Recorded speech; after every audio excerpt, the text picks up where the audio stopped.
Hello et bienvenue dans une nouvelle vidéo. Aujourd'hui, on va tester ensemble le nouveau fond de teint de chez Catrice. Il ne s'agit pas exactement d'un tout nouveau fond de teint, c'est donc le HD Liquid Coverage que j'aime beaucoup. Ici en fait ils l'ont reformulé et donc maintenant ils ont rajouté du niacinamide, du niacinamide. Bref, du coup, la formulation du produit a changé et je suis curieuse de le tester et surtout de le comparer à l'ancien HD Liquid Coverage qui, en principe, est toujours disponible encore pour le moment. Mais bon, en fonction de votre magasin, il faut peut-être vous dépêcher parce que je suppose qu'à terme, celui-ci va remplacer l'ancien. Le problème qui se pose à moi, c'est que quand j'ai acheté il y a quelques semaines d'ici la nouvelle version, j'ai pris le plus foncé possible parce que j'étais très bronzée, je le suis encore, mais c'est un peu atténué. À savoir qu'il n'y a pas des masses de teinte non plus. Et j'ai fait la bêtise de ne pas prendre note de la teinte que j'avais dans le classique, enfin l'ancienne version. Du coup ici j'ai pris la teinte 40 Warm Beige. Alors déjà je sais pas si vous voyez mais ça paraît un peu rosé surtout quand on compare à l'autre, alors que la version de base je l'ai en 36 Hazelnut Beige.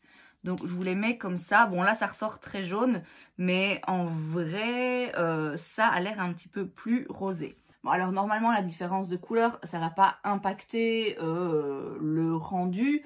Oui, c'est juste que s'il y en a un trop foncé ou un trop clair, ben voilà, ça donne quelque chose d'un peu différent sur la peau, mais en principe ça ne change rien à la formulation. Le problème c'est que du coup je vais avoir deux côtés de visage différents, donc c'est un petit peu compliqué pour moi de vraiment les comparer. Or, aujourd'hui, je n'ai rien à faire, je n'ai nulle part où aller, j'ai pas vraiment envie de me maquiller. Donc, je vais profiter de cette journée où personne ne va me voir pour tester et comparer deux fonds de teint qui n'ont pas du tout la même couleur. Après, si ça tombe, finalement, celui-ci s'oxyde plus que la nouvelle formule et donc du coup, ça va moins se voir. Mais enfin, voilà, vous avez compris. Donc, je vais déjà préparer ma peau. Comme primer, j'utilise la Magic Cream de chez Charlotte Tilbury parce que c'est un primer que je connais, que j'aime bien, qui hydrate mais qui va pas, qui illumine pas, qui floute pas les pores non plus. Elle fait rien quoi, vraiment juste elle hydrate, elle est hyper agréable et hyper jolie hein. Mais a priori, en tout cas, parmi tous les autres fonds de teint que j'utilise avec cette crème, ça n'interagit pas avec le fond de teint. Ça fait pas de bouloche, rien du tout. Donc voilà, on va pouvoir vraiment bien voir à quoi ça ressemble. Pour l'application, par contre, je vais faire quelque chose d'un peu différent de ce que je fais d'habitude. D'habitude, quand je teste un fond de teint, bon, a priori, je l'essaye avec un Beauty Blender, peut-être faire un côté Beauty Blender, un côté pinceau. Là, je vais utiliser ceci, qui est une brosse, c'était Artis, je crois, la marque avait fait ça. Bon, là, ça vient de chez Di, c'est la marque Park Avenue. Et en fait, à l'époque où j'utilisais beaucoup ce fond de teint, j'utilisais au quotidien en fait. C'était vraiment le fond de teint que je mettais tout le temps. Et j'adorais l'appliquer avec ça. C'était hyper rapide, hyper facile.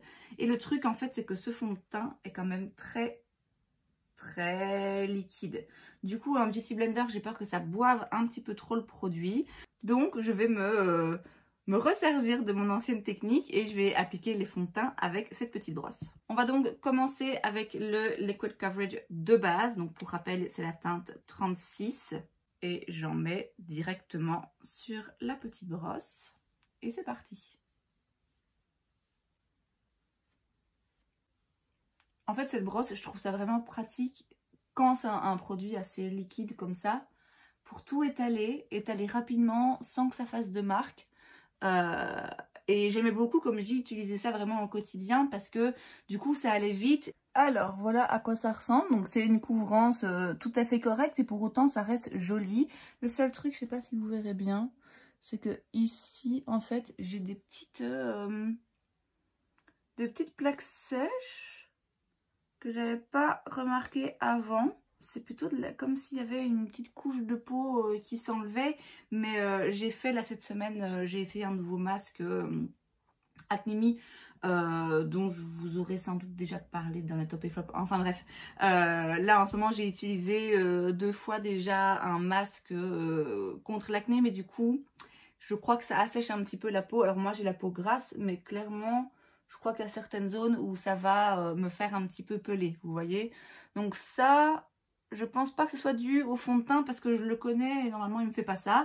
Donc on va essayer de ne pas le prendre en compte. Je vais frotter un peu vite fait ma petite brossette. Et on va passer à l'autre côté et donc à la nouvelle formulation. Et pour rappel, c'est la teinte 040. Donc là, en termes de teinte, ça matche très bien avec mon cou, mais mon problème perpétuel, je trouve que par rapport à mon corps, ça fait quand même un rien blanc.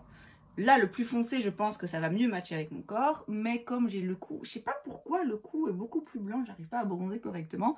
Du coup, il faudra que je le descende bien parce que sinon, sinon ça va faire une trace. Donc pareil, directement.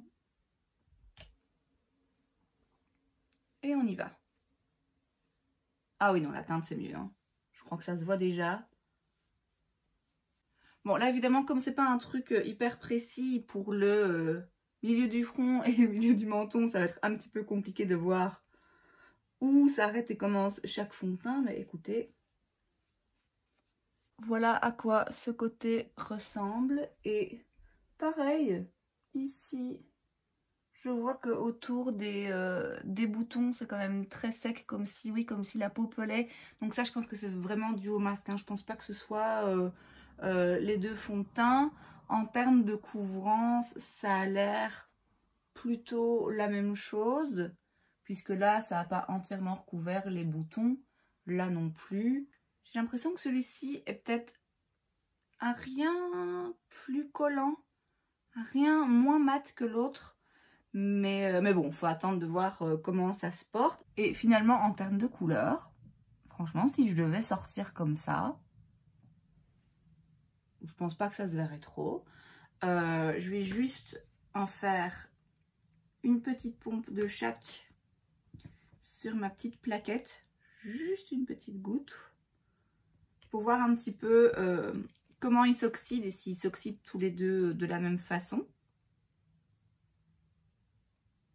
Donc vous voyez la couleur, ouais, il y a une différence, hein, puisque celui-ci c'est la nouvelle version, donc qui est légèrement plus foncé. Après, ils ont l'air de se comporter tous les deux de la même façon, plus ou moins. Peut-être que celui-là est un rien plus liquide.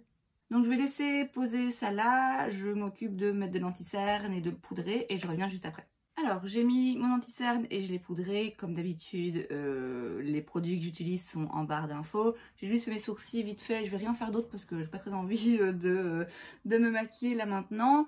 Maintenant qu'ils ont tous les deux séché, on voit en effet une différence. De ce côté c'est un peu plus foncé, maintenant c'est très léger, hein. Franchement, je pense que si je sortais comme ça ferait pas non plus trop visible. Je sens que ce côté est toujours un peu plus collant.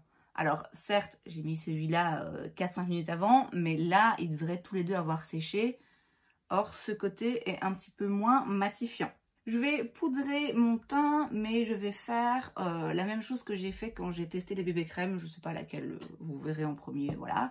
Je vais le poudrer très légèrement, en fait, parce que je voudrais bien voir vraiment comment le fond de teint se comporte seul. Alors, si, a priori, si je fais un make-up un peu chargé, je vais bien poudrer tout mon teint, mais parfois, j'ai pas forcément envie de mettre de la poudre partout ou pas en grosse couche. Donc, dans ces cas-là, j'aimerais bien savoir si c'est un fond de teint avec lequel je peux faire ça. En plus, c'est écrit sur la bouteille qu'il est matifiant. Donc, je voudrais bien, encore une fois, quand même regarder si vraiment, en lui-même, il est matifiant ou si, quoi qu'il arrive, il faut quand même rajouter de la poudre. Donc, Charlotte Tilbury, je prends ce gros pinceau pour vraiment en mettre juste légèrement sans aller faire bouger ou déranger le fond de teint. Je vais maintenant reprendre ma petite plaquette. Donc les fonds de teint ont eu le temps normalement d'oxyder légèrement. Et donc je refais une petite pompe de chaque en dessous pour voir la différence. Ils n'ont pas l'air de s'oxyder tant que ça, un tout petit peu, mais pas grand chose. Donc, je m'arrête là. Je vais, il est quoi, 10h30 je pense. Donc là, je vais vaquer à mes occupations. Et je reviendrai vers vous plus tard dans la journée pour qu'on voit comment chaque côté a évolué.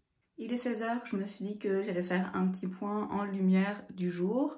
Donc de ce côté, on a la nouvelle version du fond de teint. Et de l'autre, on a l'ancienne.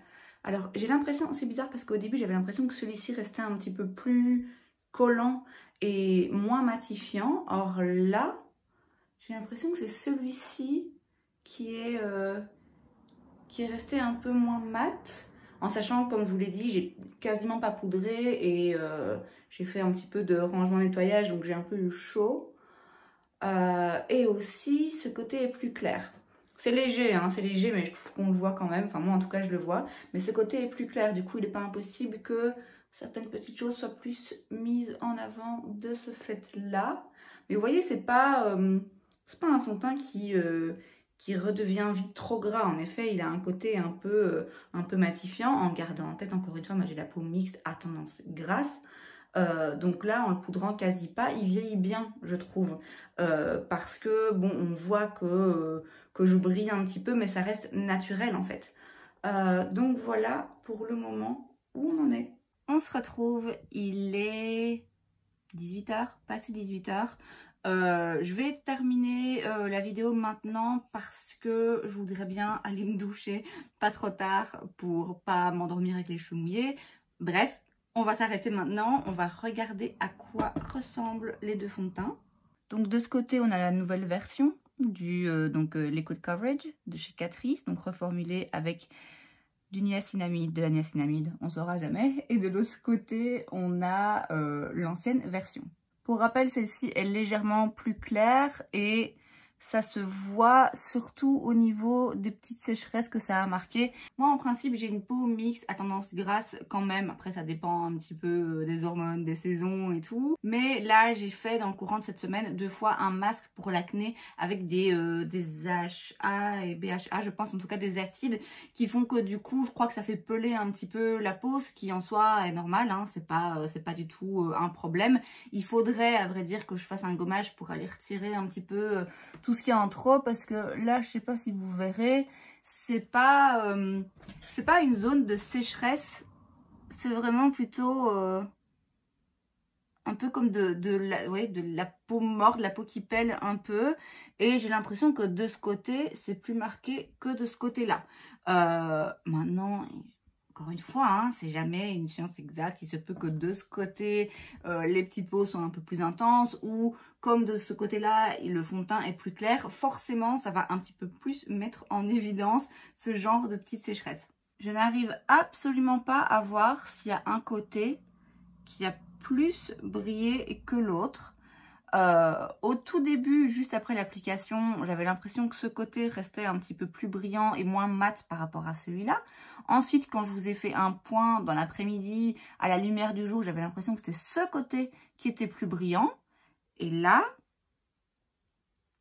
de nouveau, avec la lumière artificielle, on dirait que ce côté-là est un petit peu plus... un petit peu moins mat, ouais, en sachant, encore une fois, je répète, j'ai poudré très légèrement. Donc le fait que la peau brille en courant de journée, c'est tout à fait normal. D'autant plus quand on a une peau mixte avec tendance grasse, forcément des brillances vont ressortir au cours de la journée. Moi, ça me dérange pas quand c'est quand même un minimum maîtrisé.